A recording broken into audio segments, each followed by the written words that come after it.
And in Elmhurst, they're marking this year's 9/11 Remembrance Anniversary in a very special way as well. Like some from CFD and other departments, firefighters there headed to New York to do whatever they could to help. Today, a piece of steel from the fallen Twin Towers is being dedicated at Fire Station number 2, keeping that promise to never forget. This makes me feel great. This has been a very community-based project. Here in Elmhurst, it is a day that marks a new beginning, an homage for future generations to reflect on a time that changed the U.S. and by extension, the world forever. The day known simply as 9/11.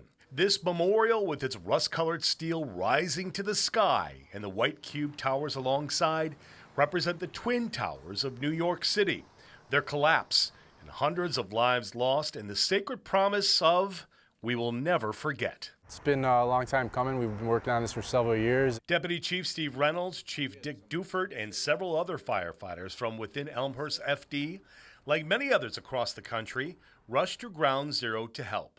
The acrid smell of emanating from the rubble still etched in their total recall of their time there. We went there for funerals after the fact to help out the New York Fire Department. While they were at Ground Zero, digging through the rubble, we were going to the funerals of their fallen firefighters. Over the years, they maintained relationships with the people they met in those days and weeks and months after the attacks. They were then gifted a 13-foot piece of steel from the subway beneath the towers in 2023 and commissioned local artist Jason Piot to conceptualize the piece for display now outside Firehouse number 2 on York Road.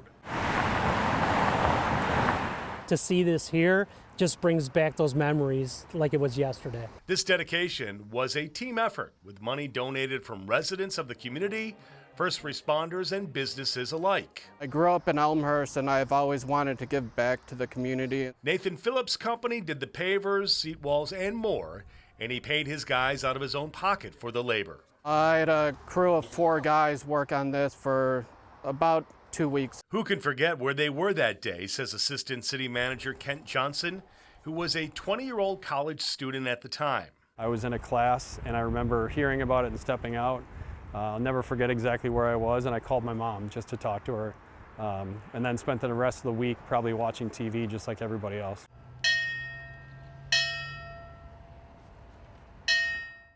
The TV images will forever remain a big part of what transpired that awful day, but so too will the heroic acts of many first responders who made the ultimate sacrifice and those who survived.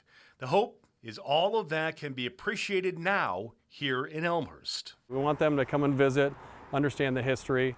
A lot of the younger kids don't know anything about it. I hope they think about the sacrifices of the military, police, fire, Port Authority, etc., that took place 20-some years ago. Chiefs Dufert and Reynolds and all those in the fire service, no doubt, could not agree more. It is a reflecting spot, and I want it to be not the place that people just reflect on the bad things that happened that day, but how the country, came together afterwards, and that was a horrible time, but it was nice to see how everybody helped each other out.